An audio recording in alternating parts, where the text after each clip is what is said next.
Olá, meus queridos irmãos, olá, queridas irmãs. Que a paz do Divino Mestre Jesus continue a reinar em nossos corações e não diferente neste sábado com Maria, que todos nós e cada um de nós possamos estar sob o manto de Maria Santíssima. Meus queridos irmãos e irmãs, eu estou achando que Deus fala com a gente por meio da natureza, não é? A natureza é uma obra das mãos de Deus, então eu estou achando que Deus não quer mais que eu faça a pregação aqui não, porque é na hora que eu vou começar a pregação que essa galinhada começa a gritar para ali querendo botar. É um negócio estranho, que já estou entendendo isso como um sinal de Deus para eu dar uma parada aqui, deixar que eles... Tá. Só que se eu pegar o celular e sair filmando, aí eles vão ficar todos calados. Viu? É um negócio sério. Tem a manhã toda, olha agora. Já vai dar 11 horas. 5 para as 11 de sábado. Tá bom? E eles estavam quietinho. Eu venho para cá e eles começam nessa arrumação. Sinceramente, o negócio está ficando feio. Muito obrigado a você que está chegando no nosso canal, que se inscreveu no nosso canal. Você que tem acionado as notificações, que tem dado um like. E se você quiser nos ajudar dando um like nos nossos vídeos, eu agradeço profundamente. Você sabe que isso transforma-se em dinheiro. Essa é a verdade. Tá? É coisinha pouca, mas uma hora, um tempo atrás, eu recebi $100, né? Deu quase R$600. E assim que der de novo $100, eles pagam para a gente. Mas para isso acontecer, você tem que dar um like, você tem que visualizar, você tem que fazer uma mensagem, alguma coisa assim. Então, se você fizer isso, de alguma forma você também está ajudando o canal do missionário e eu estou precisando um pouquinho de dinheiro. Tá bom? Tem que aumentar o número de inscritos também. Tudo isso conta, tá bom? Então, se você quiser nos ajudar, assim como você nos prestigia assistindo o nosso vídeo, são muitas pessoas que visualizam, mas são poucas pessoas que dão um like, que dão um joinha, né? Então, se você preste atenção nisso, a hora que você acionar o vídeo, visualizar o vídeo, dê lá alguma coisa lá para ajudar a gente, rapaz. Para de ser você tá com o dedo estragado que não pode fazer assim. Compartilha. Tá? Minha filha está dizendo ali, compartilhe o vídeo, mande para alguém, tá bom? Isso tudo vai ajudar. Tá bom? Aí você diz assim, missionário, mas até eles completar os $100 para eles pagarem, vai demorar muito. Aí você manda um pouquinho também, tá bom? Tudo isso ajuda, tudo isso é bênção de Deus na nossa vida. Meu irmão, minha irmã, estamos chegando ao final de mais uma quaresma, exatamente neste sábado com Maria. E durante esses 40 dias, a começar pela quarta-feira de cinzas, quando fomos convidados a crer no Evangelho, por meio de um arrependimento sincero, íntegro, verdadeiro. A partir da quarta-feira de cinzas, quando escutamos tu és pó e ao pó voltarás. Então, a partir daquele dia, da quarta-feira de cinzas, fizemos uma trajetória de 40 dias. A quaresma é um desdobramento de preparação para o Tríduo Pascal, para a Semana Santa. É toda uma caminhada. E durante esses 40 dias, fartamente, sobejamente, escutamos coisas profundas de Deus por meio da igreja. A igreja, nestes 40 dias, por meio da Sagrada Liturgia, alertou-nos, puxou-nos a orelha, orientou-nos, abraçou-nos, nos deu um choque de lucidez. E eu espero profundamente que a partir desta quaresma a minha vida mude para melhor. Ainda que seja 1 milímetro, meio centímetro, alguma coisa, um grãozinho de mostarda. Mas espero ser um cristão melhor. Espero ser um cristão melhor. Porque é isso que a igreja nos proporciona, por meio da sagrada liturgia. Aqueles acontecimentos do passado que aconteceram lá 2000 anos atrás. A sagrada liturgia traz para nós e os torna reais.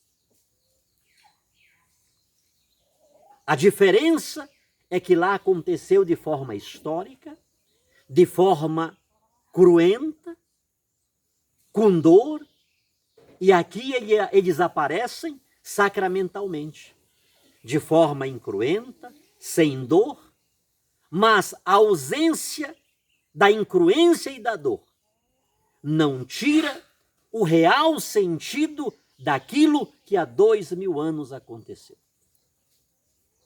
A igreja pode fazer isto, porque ela leva a sério aquilo que Jesus diz, todas as vezes.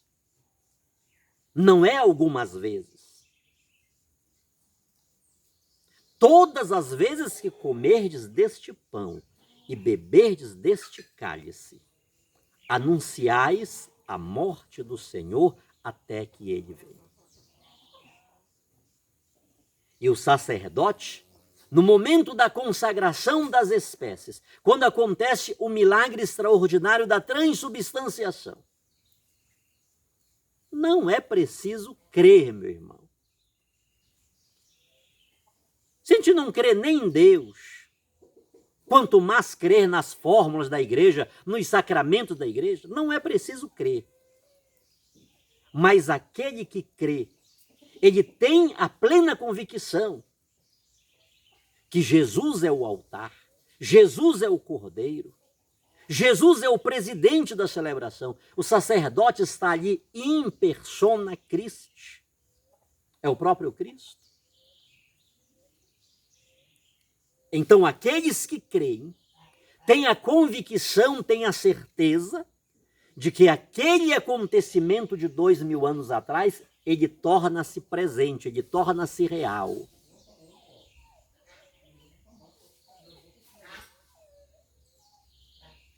Então, queridos irmãos e queridas irmãs, é nesta perspectiva, desta realidade de fé, desta realidade que nós reagimos a ela, aquele acontecimento histórico que paulatinamente, dia após dia, ano após ano, ele vem sendo conservado pela igreja. O saudoso Dom Henrique dizia, para cuidar do mico-leão dourado, para cuidar da fauna, da floresta, tem os segmentos da sociedade, tem as esferas científicas que tratam disso. Mas para tratar de Jesus Cristo, é a igreja, é o sacerdote. Então a igreja precisa conservar aquilo que recebeu, como disse São Paulo, eu transmiti para vocês não aquilo que veio na minha cabeça, mas aquilo que recebi do Senhor. Então cabe à igreja manter, salvaguardar este patrimônio fidei e dizer para nós, estamos vivendo atualmente aquele mesmo acontecimento.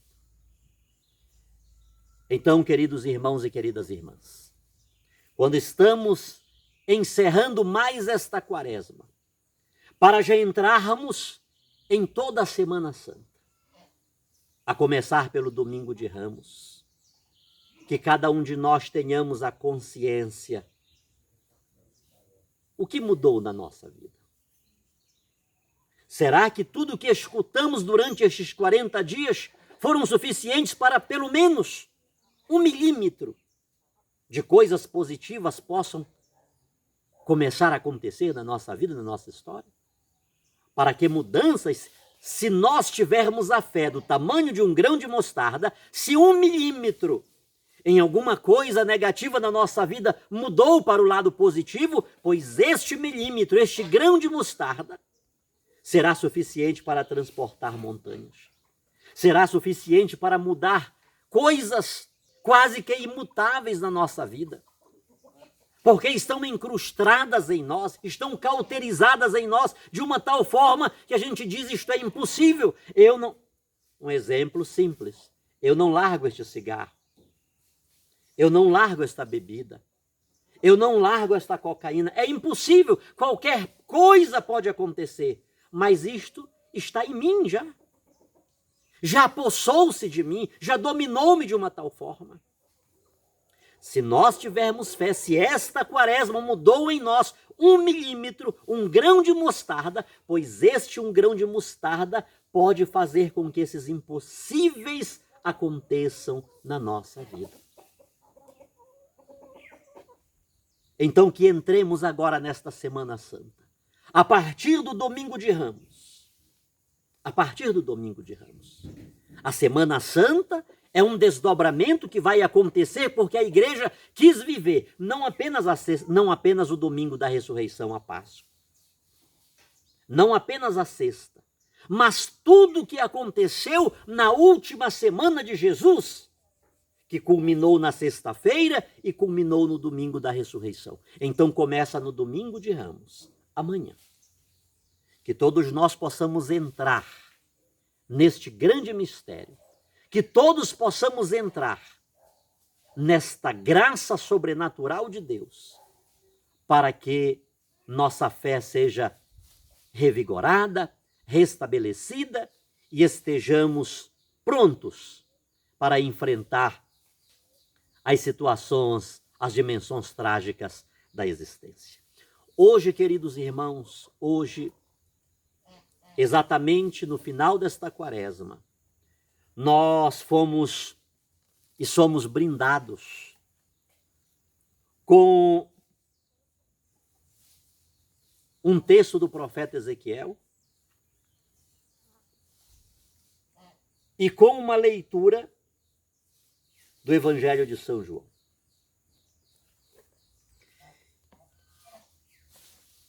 Eu quero hoje colocar para nós que o Deus do profeta Ezequiel, o Deus que o profeta Ezequiel traz para nós hoje, é o Deus da unidade. Deus não é Deus da divisão.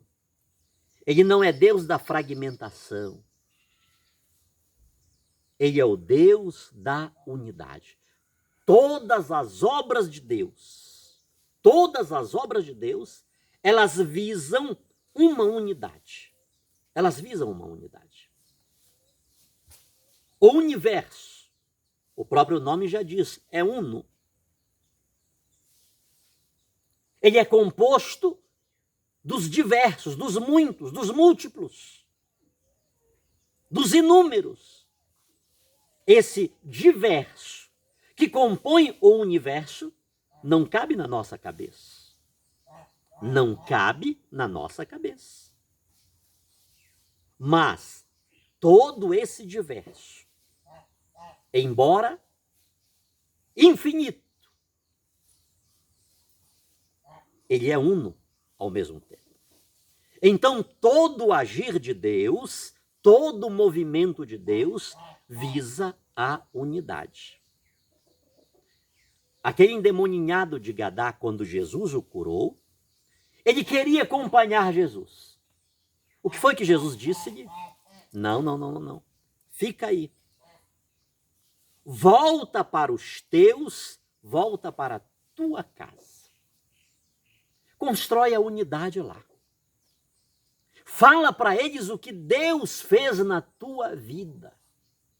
a mudança, a transformação que Deus fez na tua vida. Faz dos teus, faz da tua casa, faz da tua família, faz da tua região um lugar coeso, uma unidade.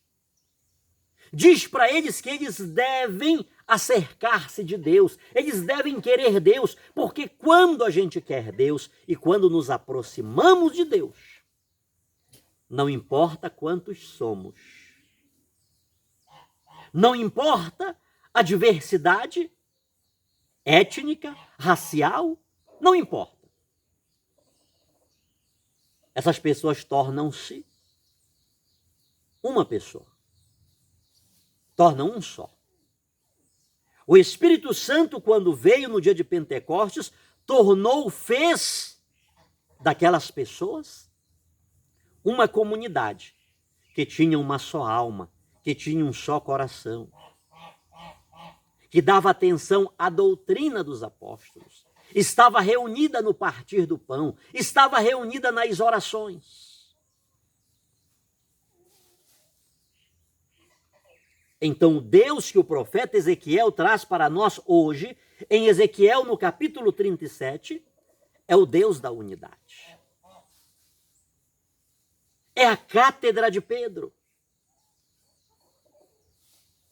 Porque meu Pai te revelou isso, eu te digo que tu és Pedro, e sobre esta pedra edificarei a minha igreja.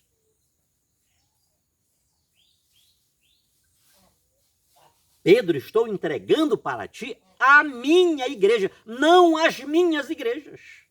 Isto é uma confusão diabólica, satânica.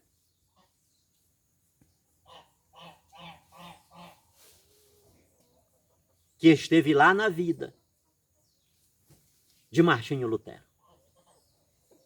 Isto é sério, queridos irmãos. Isto é extremamente sério. É fácil hoje dizer, Jesus vem buscar a igreja dele e a igreja dele está espalhada nos 4 cantos da terra. Ele vai tirar um pouco dali, um pouco dali, um pouco dali, um pouco dali e vai formar a igreja dele. É cômodo esta explicação, né? É cômoda esta explicação. Isto é sério, queridos. Isto é extremamente sério.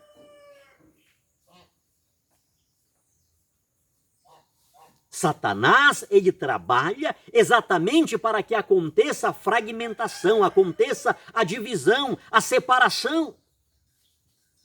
Ele sempre está contra o projeto de Deus e o projeto de Martinho Lutero foi um projeto satânico, diabólico, porque foi para dividir, foi para separar.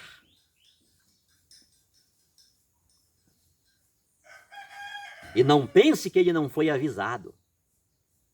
Não pense que ele não foi avisado, porque o seu grande amigo,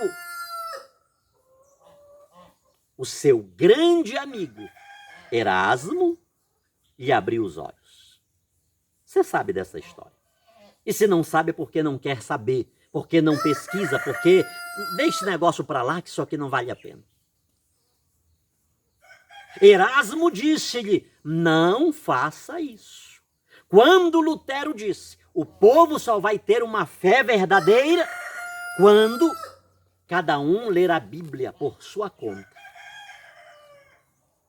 O povo só vai ser maduro, só vai ser liberto quando cada um ler a Bíblia e entendê-la. Aí sim, Erasmo o chamou. Veja lá quem foi Erasmo. Um humanista, renascentista, um cristão crítico. Ele criticou coisas da igreja. Ele criticou coisas profundas da igreja. Não esqueçamos disso. Não coloquemos panos quentes ou frios, sei lá o que é que se possa colocar nisso. Mas quando Lutero insurgiu-se com essa ideia, ele o chamou e disse, não faça isso. Você vai dividir a igreja. Você vai dividir a igreja porque cada um vai pegar a Bíblia, vai ler do seu jeito, vai entender do seu jeito e vai dizer que aquilo que está lendo e entendendo é o correto. E aquilo que o outro está lendo e entendendo, não obstante seja o mesmo livro, está errado. E aquele outro vai dizer a mesma coisa. Ele está certo, este está errado. Lutero disse, não, Erasmo, você é muito sabido, você tem uma mente brilhante, mas você está equivocado. Você está equivocado porque os crentes vão ler a Bíblia iluminados pelo Espírito Santo. Preste atenção, irmãos. Não lance muita pedra no missionário, não. Quando eu falo determinadas coisas, tem raiz, tem um germe.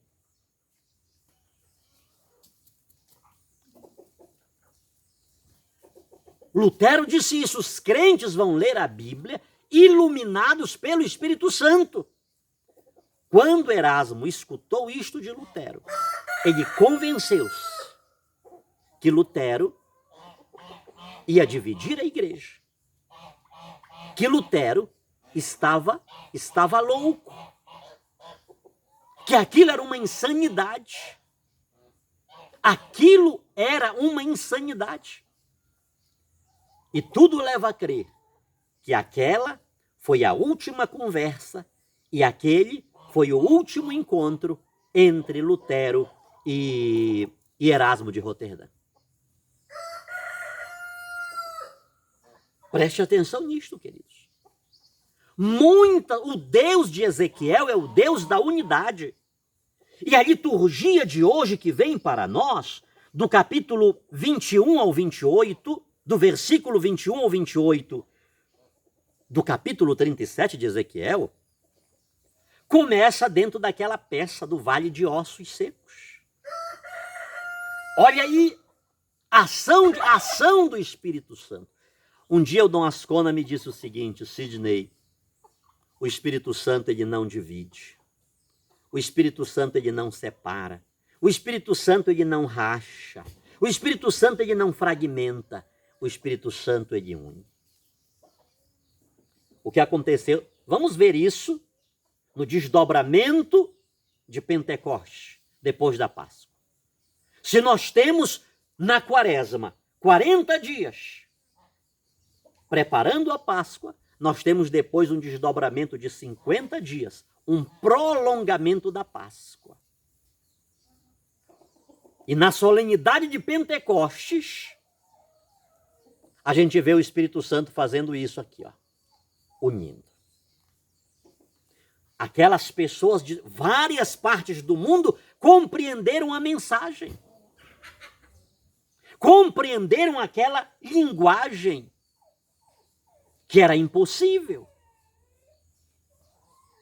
A mensagem do profeta Ezequiel para nós hoje é uma mensagem de unidade. O que é que o Espírito Santo faz, queridos?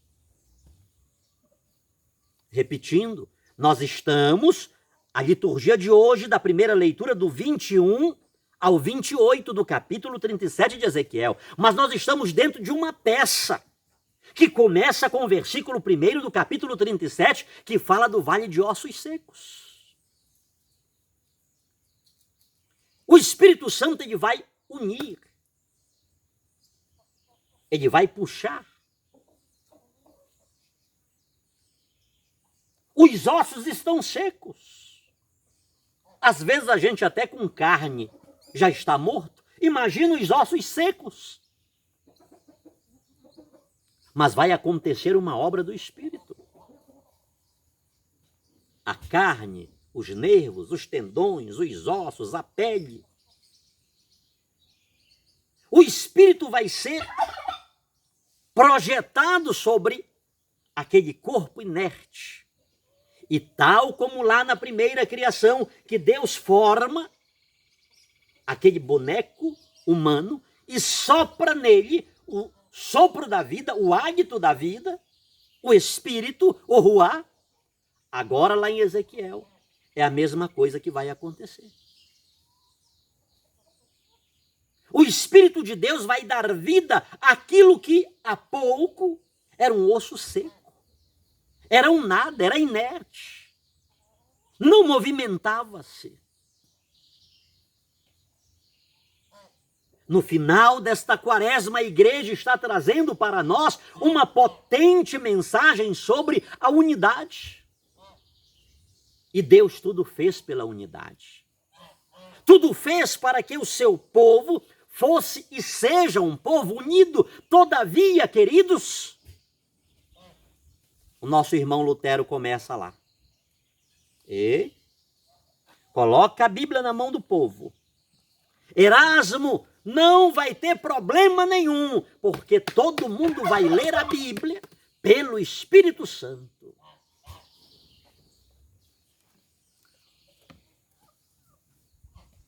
Uma semana depois, a igreja luterana já estava dividida.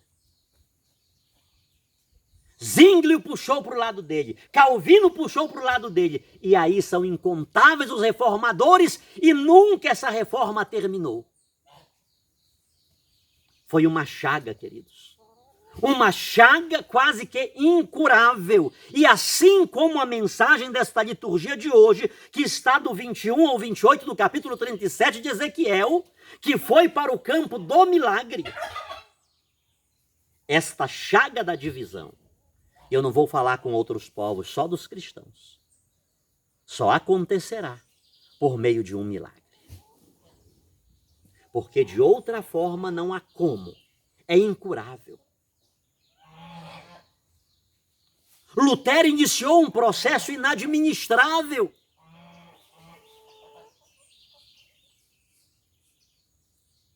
Cada um lê a sua Bíblia.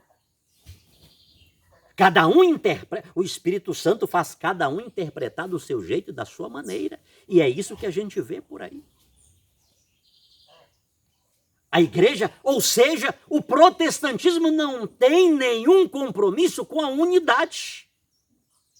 O protestantismo trabalha contra a igreja de Jesus, contra o projeto de Jesus, que ele quer ver um só rebanho sob um só pastor. E é isto que você vê aqui destes versículos do 21 ao 28 de Ezequiel. O meu povo será um povo. O meu povo terá um rei.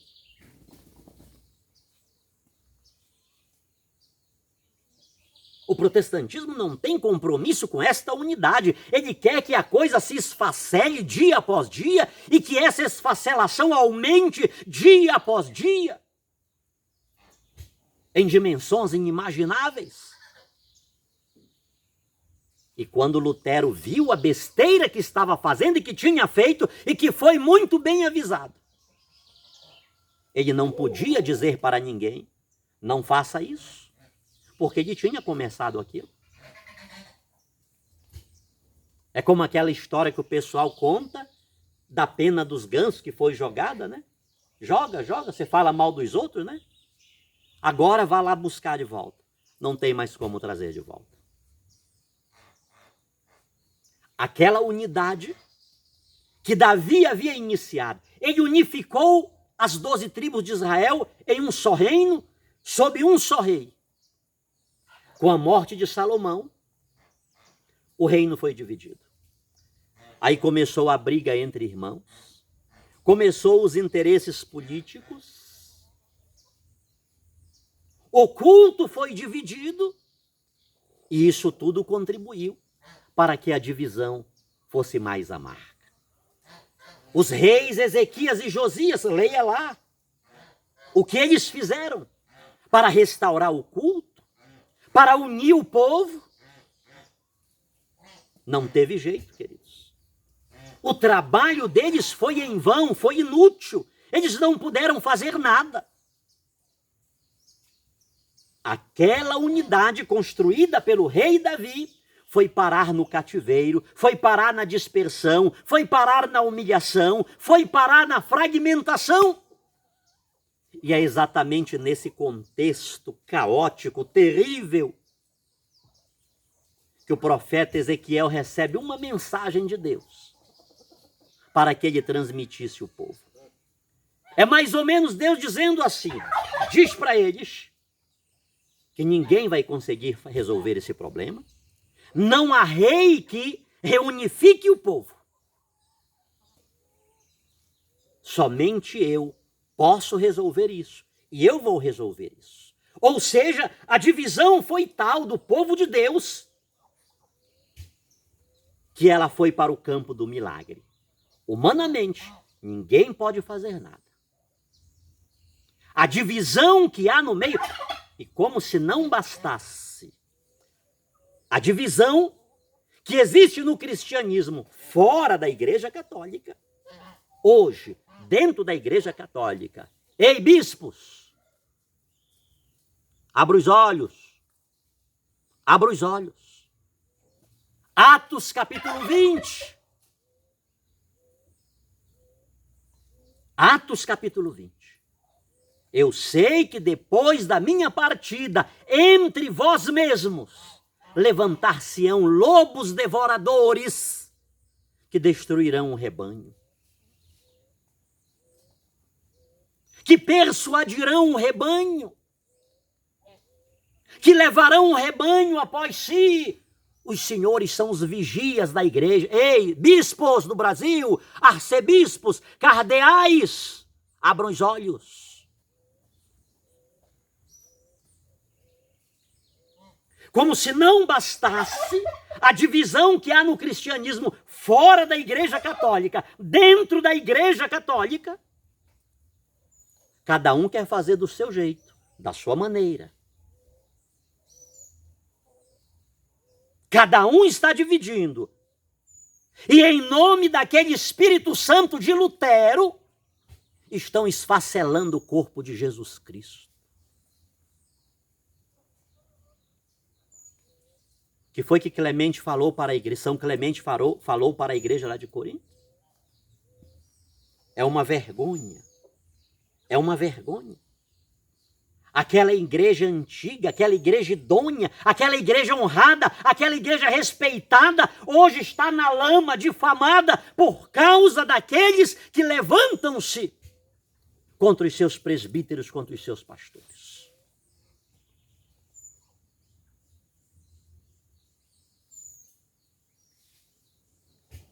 É catequista, é coordenador de pastoral, é não sei o que, mas não sei o que é mais que o padre, é padre que já é mais que o bispo, é bispo que já é mais que o papa, e por aí vai.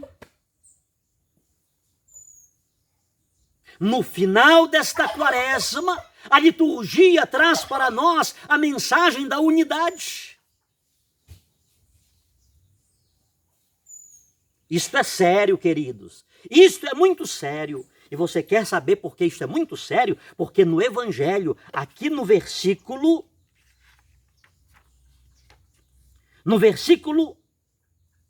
53 do capítulo 11 de São João, preste atenção, 11:53. A partir desse dia, as autoridades judaicas tomaram a decisão de matar Jesus. Aquele que veio unir, aquele que veio reunir, aquele que veio trazer a coesão, aquele que disse a Pedro, eu edificarei a minha igreja, é a igreja de Jesus. As autoridades judaicas, das quais Martinho Lutero as representa muito bem. Disseram, vamos matá-lo. Porque esse projeto de unidade, esse projeto de um só rebanho, um só pastor, não pode coexistir conosco. Isso não pode dar certo.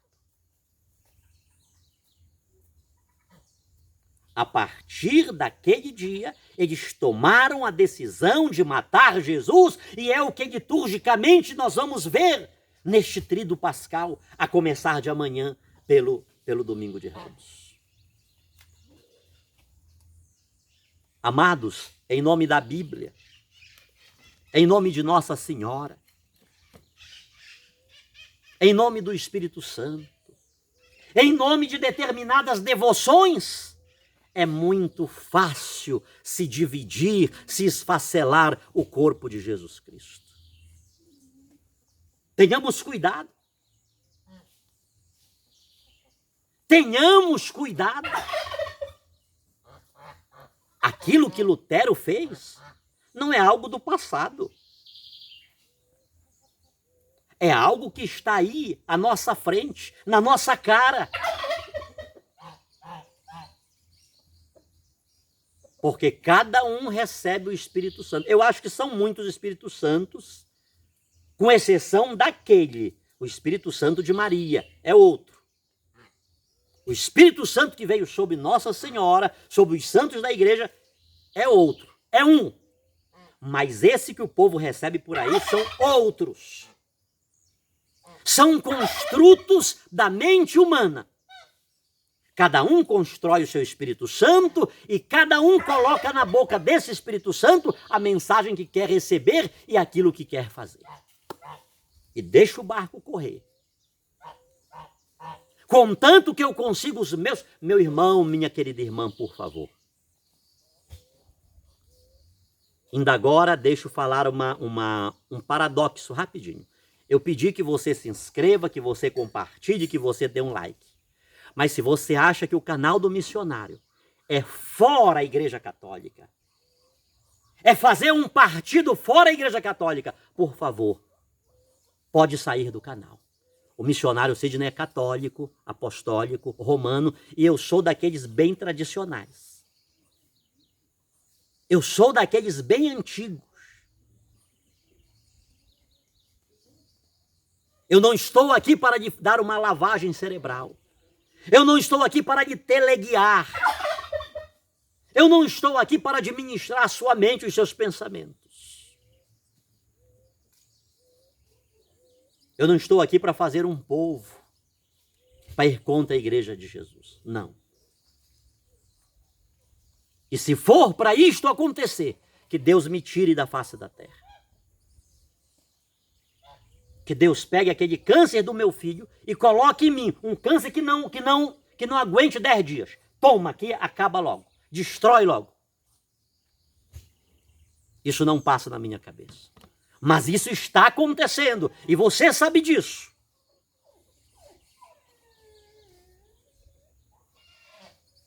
É melhor olhar para Nossa Senhora. Vamos olhar ao Salve Rainha?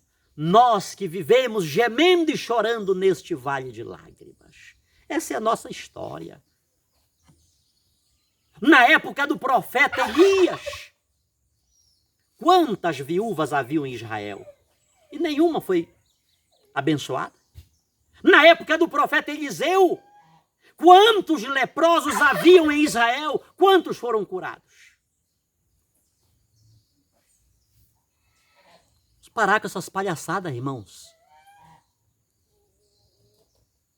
Estratégias de divisão, estratégias satânicas, estratégias diabólicas. Você lembra o que foi que Absalão fez para ele dividir o reino? O que ele fez com o pai dele? E você sabe como ele se acabou também? Enforcado lá no carvalho? Ele foi para o portão central de entrada da cidade. Olha só, olha o cidadão, né? Aquela pessoa humilde, um homem belo, um rapaz novo. Aquele era o fulano. Aí ele sentou-se lá, se ajeitou, né? As pessoas que vinham falar com o rei. O que é que tu veio fazer? Ah, eu estou com uma causa e vim trazer para o rei julgar. Ele disse, como eu queria ser o rei, para eu julgar essa tua causa adequadamente e justamente. E começou a fazer uma política contra o pai dele, dizendo que o pai dele era injusto, que o pai não julgava retamente, e começou a dominar, a conquistar o coração do povo por meio das suas lisonjeiras palavras. Estratégia de Satanás. E o que ele fez? Ele dividiu o reino. Você quer ver onde está a bênção de Deus, queridos? quando o exército saiu de Jerusalém para atacar o exército de Israel que Absalão tinha montado, Davi disse: tratem benignamente o rapaz. Ele deu ordem para os seus oficiais: vocês não vão ferir meu filho, Absalão. Cuidem dele. E quando ele soube que Absalão tinha morrido, ele chorou amargamente. Criou-se um cisma dentro de Israel, porque ele tinha começado o racha, a divisão. Eles tinham que resolver aquela divisão. E agora o rei está chorando por causa, apesar que era seu filho. Apesar que era seu filho, olha essa. E ele disse: oh, Absalão, Absalão, meu filho, porque não fui eu a morrer no teu lugar. Está vendo que a graça de Deus? Onde é que está a bênção de Deus? Você quer ver onde está a bênção de Deus? Salomão pega a criança e vai cortar no meio. Não, não, não, não, não, não. Dei para ela. A outra diz: não, pode rachar mesmo. E corte mais uns pedaços assim, que é um pedacinho para um pedacinho para outra. Diz: então toma. Você é a mãe. A mãe é aquela que se compadece. É aquela que tem o Espírito Santo. Ainda que eu fale a língua dos homens e dos anjos, se não tenho amor, isso nada serve. Esse é o Espírito. No final desta quaresma, a igreja traz para nós a mensagem da unidade. Para terminar,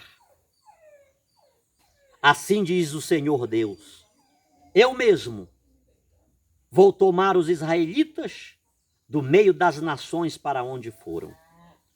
Vou recolhê-los de toda parte e reconduzi-los para a sua terra. Farei deles uma nação única no país, e apenas um rei reinará sobre todos eles. Nunca mais formarão duas nações, nem tornarão a dividir-se em dois reinos. Que Deus nos abençoe, que Deus nos guarde, que possamos entrar neste tríduo pascal, nesta Semana Santa, convictos de que vou seguir Jesus, vou continuar com Jesus, vou continuar com esta mensagem que há 2000 anos a igreja me transmite. Um só rebanho, não são dois, um só rebanho, um só rei, um só pastor. Este é o projeto de Deus. Entremos nesta Semana Santa convictos de que Jesus morre na cruz para trazer os seus filhos dispersos de todas as partes, de todas as nações. Deus promete: esta divisão somente eu posso resolver.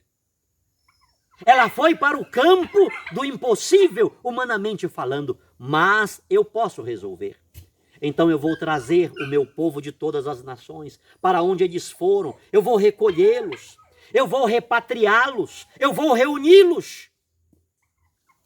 Uma das coisas que o pecado faz conosco é nos levar à morte.